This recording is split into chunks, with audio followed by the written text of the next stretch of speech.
우리 하나님 말씀 같이 보겠습니다. 누가복음 5장 17절에서 26절입니다. 말씀 우리 한 목소리로 같이 읽겠습니다.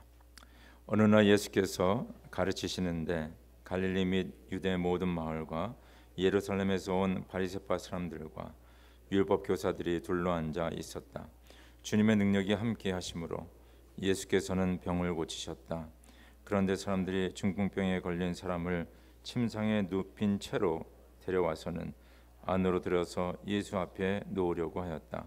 그러나 무리 때문에 그를 안으로 들여놓을 길이 없어서 지붕으로 올라가서 귀화를 벗겨 그 자리를 뚫고 그 병자를 침상에 누인 채 무리 한가운데로 예수 앞에 달아내렸다.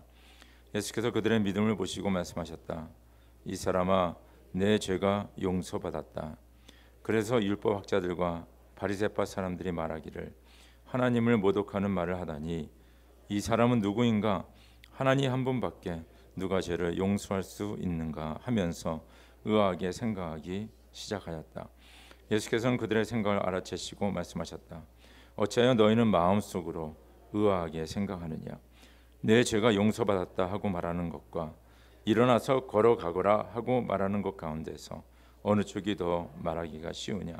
그러나 너희는 인자가 땅에서 죄를 용서하는 권세를 가지고 있음을 알아야 한다. 그리고 예수께서 중풍병 환자에게 말씀하셨다. 내가 너에게 말한다. 일어나서 내 침상을 치워들고 내 집으로 가거라. 그러자 곧 그는 사람들 앞에서 일어나 자기가 누웠던 침상을 거두어 들고 하나님을 찬양하면서 집으로 갔다. 사람들은 모두 놀라서 하나님을 찬양하였으므로 두려움에 차서 말하였다. 우리는 오늘 신기한 일을 보았다. 아멘. 우리가 예수님의 사역을 보면 말씀 사역, 또 귀신을 내어쫓는 사역, 그리고 상담 사역도 하나 되죠. 상담. 그래서 식사도 하시면서 이야기를 나누시고, 그리고 병을 고치는 사역을 하셨습니다. 그래서 우리가 사복음서를 읽으면 예수님께서는 많은 병자를 고치셨습니다. 우리가 지난주에 예수님께서 그 문둥병자에게 손을 대셔서 그 병자를 고쳐주시는 것을 우리가 함께 묵상했습니다. 문둥병자, 불치병이라고 그랬죠. 그리고 그들은 사회적 격리가 되었습니다. 마을 안에 들어오지 못합니다. 그리고 문둥병자는 예루살렘 성전에 가서 예배를 드릴 수 없었습니다.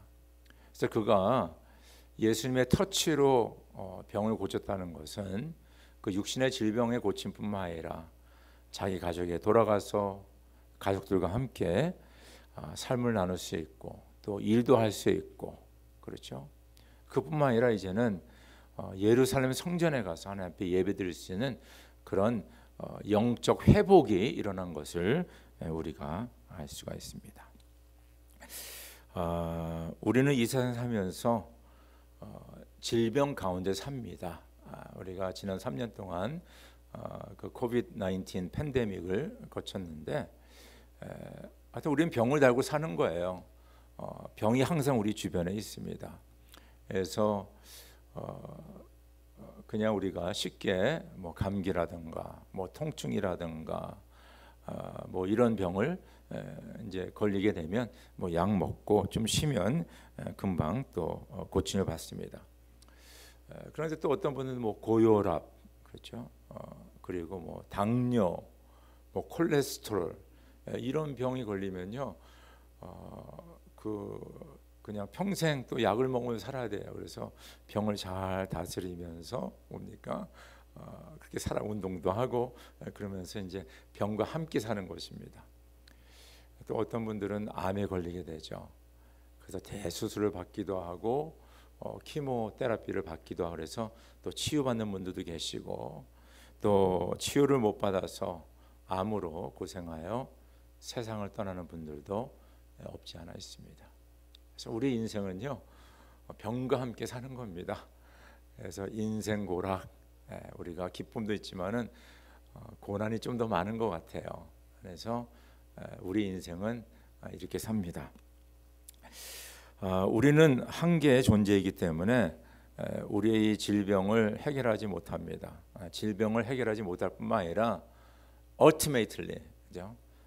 결과적으로는 우리의 죽음, 그걸 해결을 못하는 거예요. 그죠?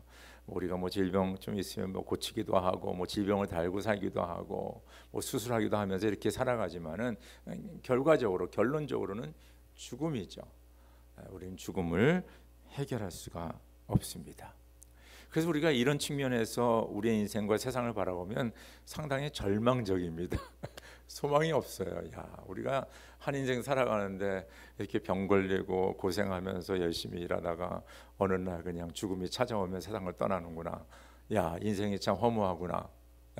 그래서 예전에 그 허무주의 철학을 막 말하는 분들이 있지 않았습니까? 너무 허무하니까 너무 깊이 허무하거든요, 진짜로요. 그런데 우리 크리스찬들, 우리 예수를 믿는 자들에게는 인생이 질병을 달고 살고 어느 날 죽음에서 끝나는 것이 아니라 죽음 후에 예수 안에서 뭐가 있다는 거예요? 영원한 생명이 있다. 할렐루야. 할렐루야. 이럴 때 아멘을 세게 하는 거예요. 아멘은 그대로 될지어다. 아멘입니다. 그래서 우리 크리스찬들, 예수 믿는 자들에게는 소망이 있는 거예요. 이 소망은 바로 예수 그리스도 안에 있다는 것입니다. 예수를 믿는 자는 영생이 있고 예수를 믿지 않은 자는 뭐라 했어요? 영생이 없다 그랬어요. 그래서 예수 안에 생명이 있고 영생이 있습니다. 오늘 본문 말씀, 또 예수님께서는 또 병자를 고치시죠. 이번엔 문둥병자가 아니라 중풍병자, 중풍병자를 고치시는 그 사건을 기록하고 있습니다. 오늘 17절 18절 보니까 어느 날 예수께서 가르치시는데 갈릴리 및 유대의 모든 마을과 예루살렘에서 온 바리새파 사람들과 율법 교사들이 둘러 앉아 있었다. 주님의 능력이 함께 하심으로 예수께서는 병을 고치셨다. 그런데 사람들이 중풍병에 걸린 사람을 침상에 눕힌 채로 데려와서는 안으로 들여서 예수 앞에 놓으려고 하였다. 오늘 말씀 가운데 우리가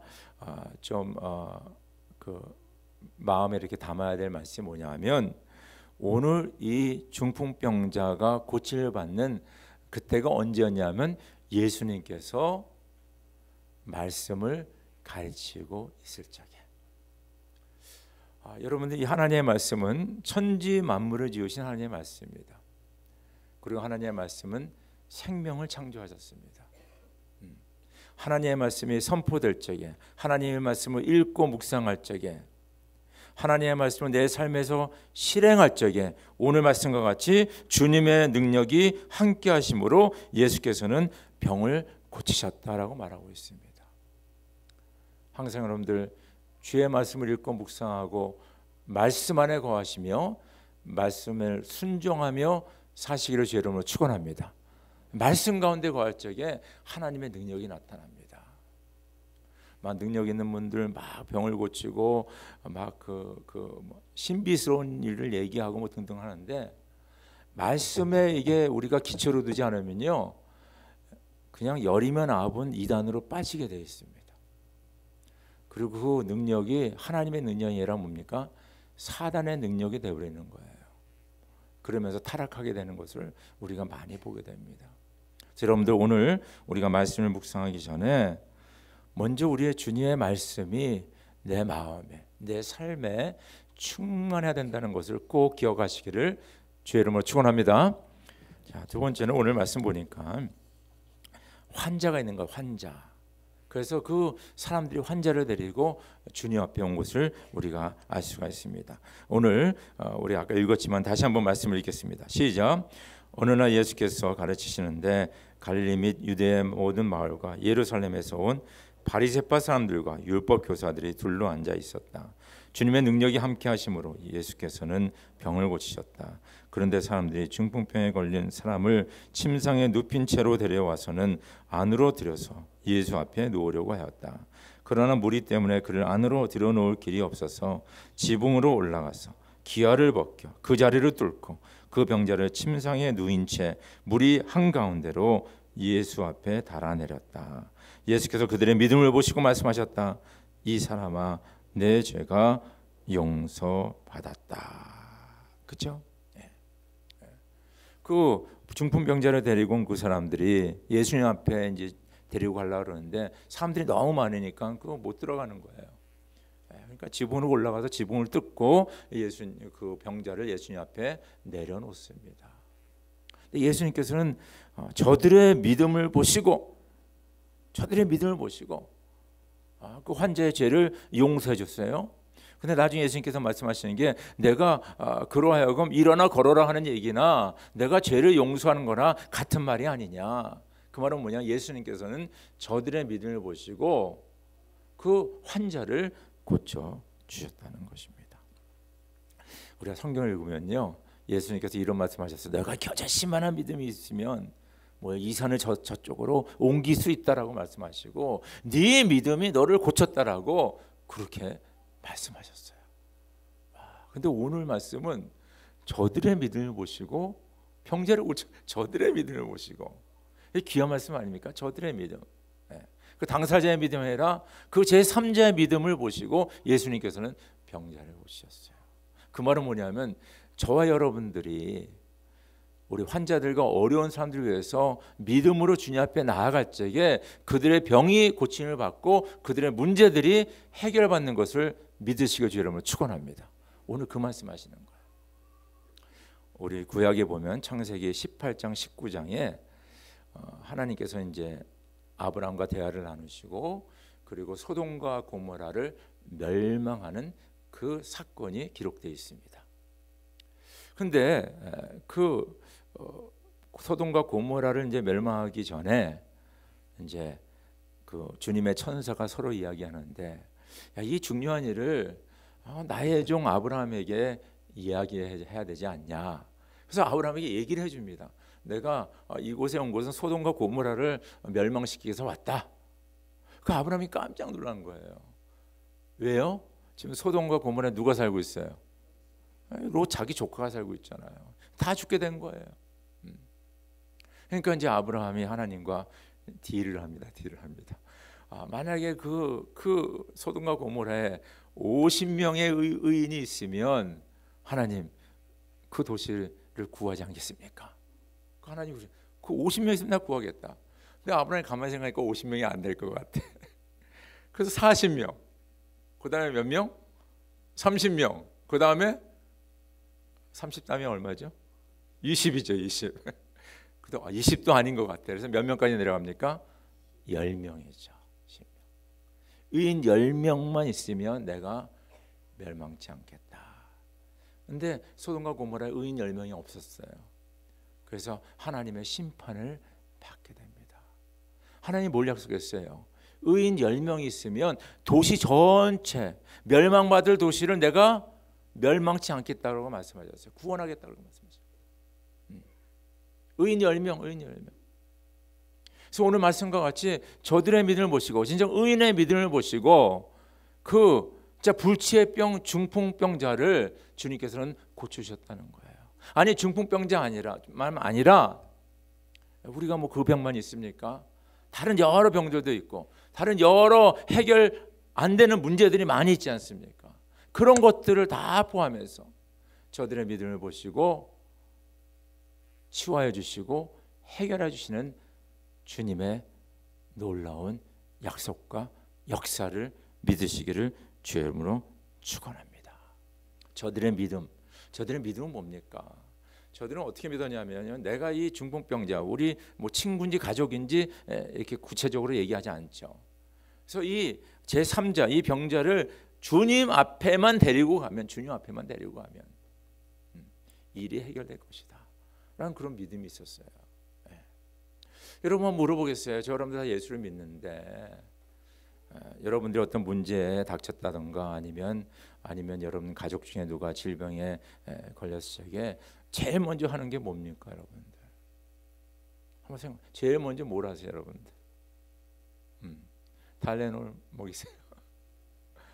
먼저 의사한테 전화합니까? 먼저 주님 앞에 기도하시길 주의 이름으로 축원합니다.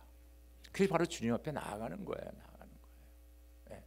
좋은 의사 선생님들이 좋은 약과 의술을 통하여서 병을 고칠 수가 있겠죠. 그러나 그 의사를 주신 분도 하나님이시고 그 약을 만들게 하신 분도 하나님이신 것을 믿을 수 있도록 축원합니다.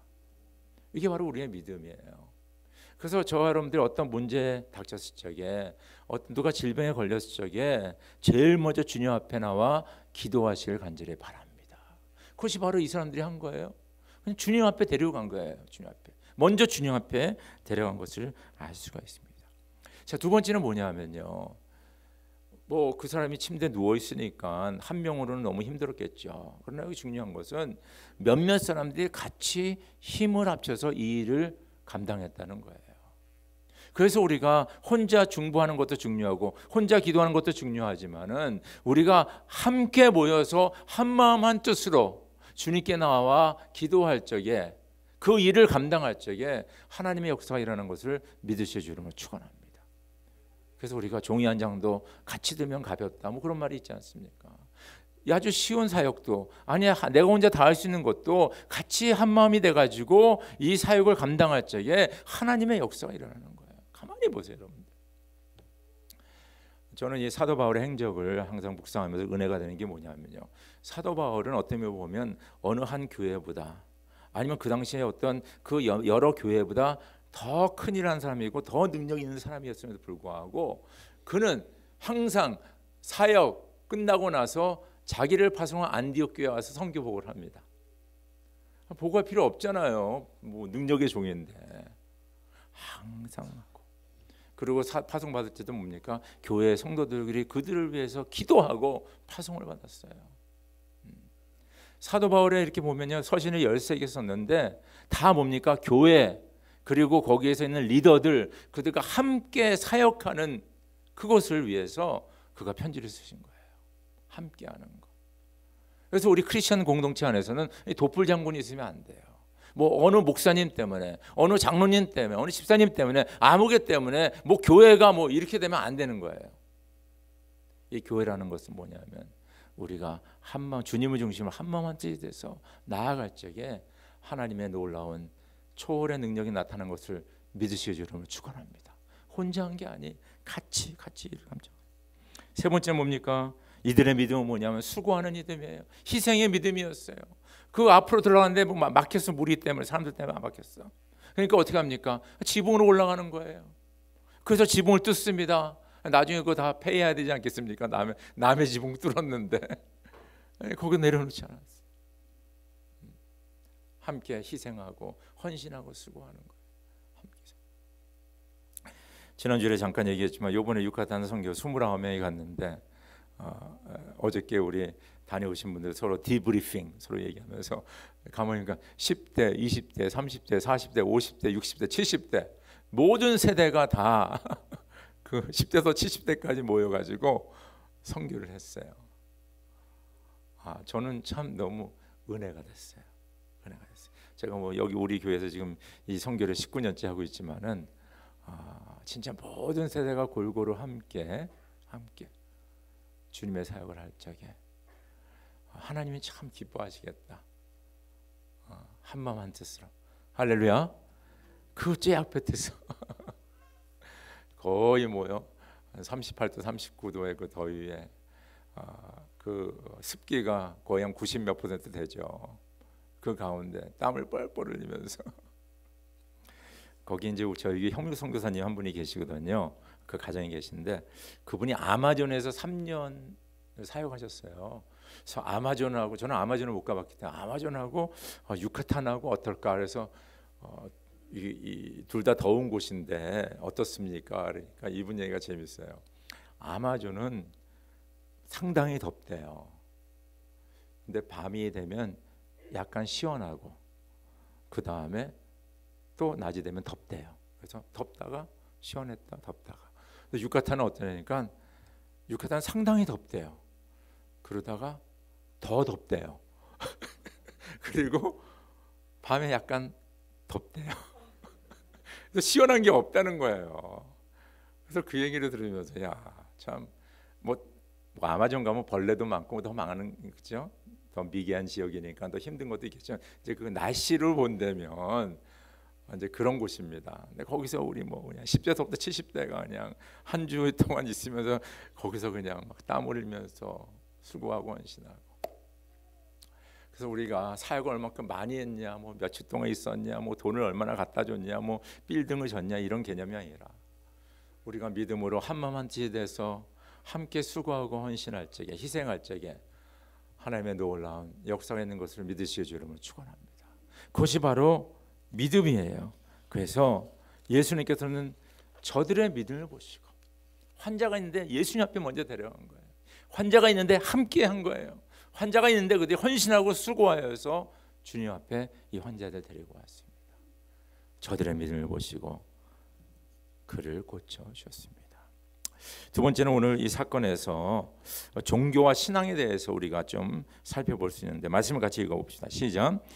그래서 율법학자들과 바리새파 사람들이 말하기를 하나님을 모독하는 말을 하다니 이 사람은 누구인가?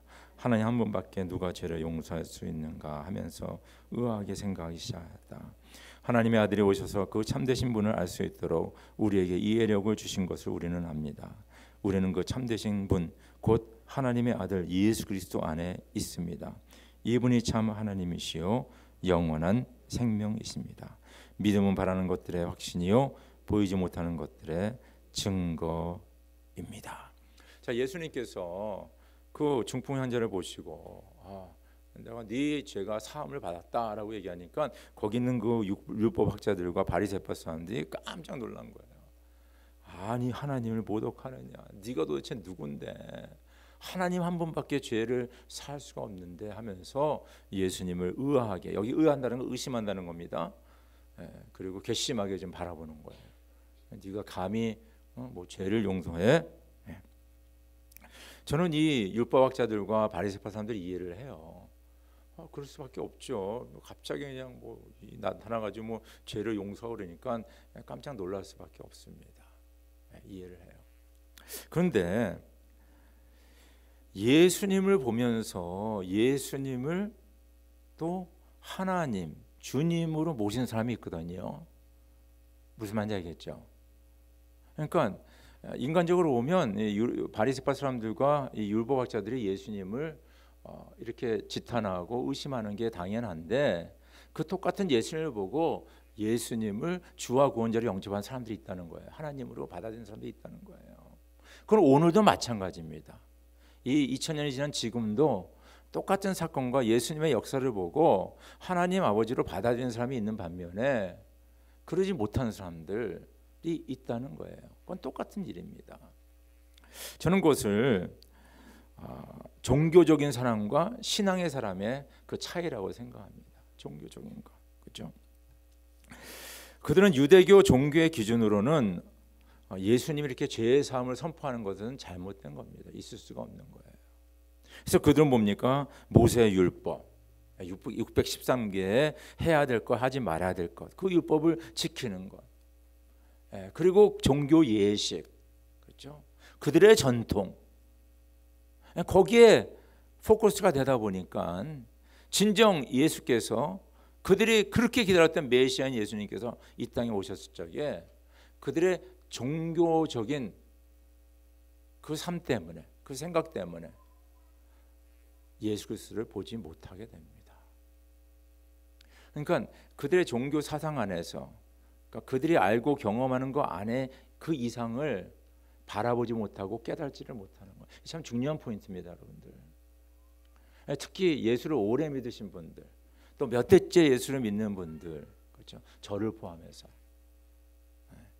이런 딜레마에 빠지는 경우가 많이 있어요. 우리는 예수 믿는 너무 잘 알거든요. 공부도 많이 했고 설교도 많이 듣고 예수님이 이런 분이야 다 아는 거죠. 교회는 이렇게 하는 거야, 교회 운영은 이렇게 하는 거야, 다 아는 겁니다.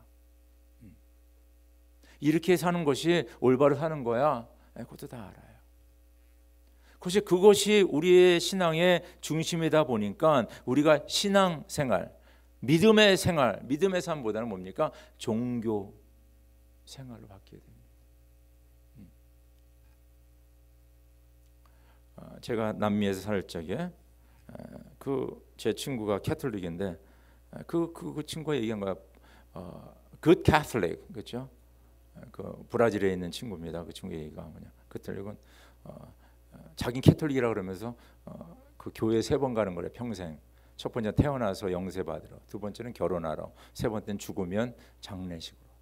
그렇게 얘기해요. 그래서 자기는 캐톨릭이라, 나는 캐톨릭 신앙을 갖고 있다. 우리가 멕시코에 선교 왔지 그러잖아요. 너무 힘든 게 나는 예수 믿는다 캐톨릭이라 그러잖아요. 뭐 할 말이 없어. 자기 뭐 예수 믿고 캐톨릭 믿는다. 근데 하는 거 보면 다 뭡니까?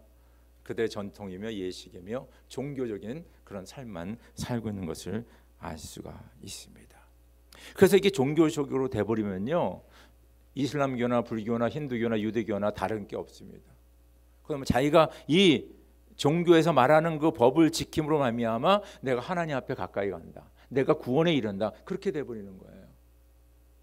그래서 예수를 오래 믿고 교회를 오래 다니는 사람들 가운데 상당히 뭡니까? 바리새파적인 신앙생활 혹은 교회 생활하는 분들이 덜어 있다는 거예요. 내가 교회 갔으니까, 내가 헌금했으니까, 내가 봉사했으니까, 교회 직분 받았으니까, 내가 어떤 일을 행했으니까, 나는 믿음이 좋아, 나는 주님의 나라 가는 거야, 이렇게 착각할 수가 있어요. 그러면서 하나님의 구원의 은혜를 잊게 됩니다. 예수 그리스도의 십자가 사건을 잊게 되는 거예요. 예수께서 나를 구원하기 위해 십자가 달려 돌아가시고 사흘 만에 부활하신 그 역사를 잊고 산다는 거예요. 그래서 사도 바울이 그랬잖아요. 나는 십자가 외에 자랑할 것이 없다. 그 뭐예요? 예수의 십자가의 복음, 그리고 뭡니까? 그는 항상 뭡니까? 예수의 십자가를 바라보는 사람이었어요. 그래서 예수님께서 나를 위해서 진짜 희생하시고 죽으신 그 십자가를 통하여서 다시 한번 내가 죽을 수밖에 없는 죄인인데 주님의 은혜로 구원을 받았구나, 하나님의 은혜구나, 그리고 내가 하나님만을 믿고 살아가고, 그 믿음 안에서 사도 바울이 그 놀라운 일들을 행했다는 겁니다. 그래서 저 여러분들은 참 조심해. 특별히 오래 교회 다니시고, 특별히 뭡니까? 뭐 직분을 간다던가, 뭐 교회에 대해서 너무 잘하는 저와 여러분들은 좀 조심해야 돼요. 내가 혹시 이게 종교적으로 좀 돼가지 않느냐. 그래서 종교적인 렌즈로 어떤 사람을 판단하는 거예요. 이 사람은 이렇고 저 사람은 저렇고, 당신은 잘했고 당신은 못했어. 그러면 초월의 능력이 하나님을 바라보지 못하고 경험하지 못하고 깨달지 못하게 됩니다. We are missing a lot. 왜냐하면 우리가 아는 그 종교적인 그 프레임 안에서 그 밖에 있는 놀라운 하나님 아버지를 우리가 체험을 못하는 거예요. 바로 바리새파 사람들이 이런 사람들이었습니다. 그래서 오늘 말씀 보니까 곧 이분이 참 하나님이시며 영원한 생명이십니다. 히브리서 11장 1절에 믿음은 바라는 것들의 실상, 보지 못하는 것을 뭐라 그랬어요? 증거로다. 이것은 뭡니까? 어떤 그 종교적인 그런 프레임이 아니라 바로 살아계신 예수 그리스도 생명의 하나님을 우리가 믿고 나아갈 적에 바로 뭡니까? 바라는 것이 실상이 되는 것이고, 보지 못하는 것이 뭡니까? 증거가 되는 거예요. 그것이 바로 신앙입니다. 그것이 바로 믿음입니다. 이런 귀한 신앙의 삶을 사시기를 주의 이름으로 축원합니다. 세 번째는요, 예수님 안에 있는 생명의 능력입니다. 말씀 같이 읽겠습니다. 시작. 예수께서는 그들의 생각을 알아채시고 말씀하셨다. 어찌하여 너희는 마음속으로 의아하게 생각하느냐. 내 죄가 용서받았다 하는 말하는 것과 일어나서 걸어가라 하고 말하는 것 가운데서 어느 쪽이 더 말하기가 쉬우냐. 그러나 너희는 인자가 땅에서 죄를 용서하는 권세를 가지고 있음을 알아야 한다. 그리고 예수께서 중풍병 환자에게 말씀하셨다. 내가 너에게 말한다. 일어나서 내 침상을 치어 들고 내 집으로 가거라. 그러자 곧 그는 사람들 앞에서 일어나 자기가 누웠던 침상을 거두어 들고 하나님을 찬양하면서 집으로 갔다. 사람들은 모두 놀라서 하나님을 찬양하였으며 두려움에 차서 말해왔다. 우리는 오늘 신기한 일을 보았다. 아멘. 예수님께서는 저들이 의아하게 의심하는 것을 보시고 이제 말씀하셨어요. 그래서 우리가 이 하나님 앞에 믿음으로 나아갈 적에 우리로 하여금 하나님의 능력과 권능을 의심케 하는 요소들이 꽤 많이 있어요. 주변 사람들, 야, 너 뭐 그걸 믿냐? 요새도 뭐 그런 일이 일어나냐? 너 너무 신비주의적이야. 그럼 그런데 빠지면 안 돼. 뭐 이렇게 얘기할 수도 있고. 야, 시간이 없어. 뭐 시간이 이렇게 없는데 거기다 너는 뭐 교회 그런 데서 시간을 낭비하냐. 여기 있어. 교회 갈 필요 없어. 뭐 여러 가지 그런 주변의 사람들이 말리고 뭡니까? 우리에게 또 비판하고 등등 그런 일들이 있어요. 이제 의심이 생길 적에, 왜냐 의심이 있으면요 역사가 일어나지 않습니다. 그렇죠? 베드로가 뭡니까? 예수님께서 물 위로 걷으니까 나도 걷게 해주세요. 그래 와라. 베드로가 예수님 보고 걷는데 옆에는 뭐예요? 풍랑을 보고 뭐라 그랬어요? 보니까 마음의 두려움이 찾아오고 그 다음에 뭡니까? 물로 빠지게 됩니다. 그래서 우리가 믿음 생활할 적에 진짜 우리는 주님만 바라봐야 돼요. 주님만 바라봐야 돼요. 그러지 않으면 세상을 바라보게 되거든요. 세상을 바라보게 되면 두려움이 생기고 의심이 생기고 빠지게 되어 있습니다. 그래서 히브리서 12장 2절에 보니까 믿음의 창시자요 완성자이신 예수를 뭐라 그랬어요? 바라봅시다. 예수를 바라본 거예요. 진짜 주님 바라봐야 돼요. 다른 사람들 얘기도 하고 그러지만은 진정 주님한테 포커스를 하고 바라보고 나아가는 겁니다. 그렇지 우리는 의심을 버릴 수가 있는 거예요. 두 번째는 뭐냐면요, 우리가 이 세상을 바라보지 말고 하나님의 나라, 미래를 바라봐야 돼요. 그래서 히브리서 12장 2절에 계속 읽어보면 그는 자기 앞에 놓여있는 기쁨을 내다보고서 뭡니까? 부끄러움을 마음에 두지 아니하시고 십자가를 참으셨습니다. 그리하여 그는 하나님의 보좌 오른쪽에 앉으셨습니다. 지금 십자가의 길을 가지만은 앞으로 일어날 하나님의 영광과 그 기쁨을 바라보면서 많은 사람들이 구원받는 그 기쁨을 바라보면서 예수님께서는 십자가로 나아갔다는 거예요. 그러니까 우리가 이 현재 지금 내가 얼마나 손해를 보나, 내가 얼마나 고통을 당하나, 내가 얼마나 힘드나 이런 것들 생각하면요 저희는 의심할 수밖에 없고 믿음을 잃을 수밖에 없습니다. 그러나 우리가 하나님의 나라를 바라보고 주님을 바라보고 미래를 향하여서 나아갈 적에 하나님의 상급과 하나님의 축복을 바라보며 나아갈 적에 우리는 현재 그 상황 속에서 의심하지 않고 믿음으로 나아갈 수가 있다는 것입니다. 이 세상에 눈을 돌리면요 여러분과 저는 실족할 수밖에 없어요. 오로지 주님 앞에 초점을 맞추시기를 주의 이름으로 축원합니다. 오로지 하나님이 진정 우리의 생명이 미치며 그 안에 능력이 있는 것을 아시고 믿으시고 나아가시기를 간절히 바랍니다. 예수님은 저들의 믿음을 보시고 중풍병자를 고쳤어요. 저는 이 말씀 묵상하면서 얼마나 엑사이팅한지 몰라요. 이 내 작은 믿음이 어느 사람의 병을 고칠 수 있고 어느 사람의 문제를 해결할 수 있는 그런 하나님의 은혜와 축복이 있다. 할렐루야. 여러분 한 사람 한 사람이 진정히 믿음으로 이 사람들과 같이 그 문제를 주님 앞에 나아갈 적에 하나님께서는 그 믿음을 보시고 그 제3자의 그 병과 문제들을 고치시고 해결하는 것을 믿으시기를 주의 이름으로 축원합니다. 우리 함께 기도드리겠습니다.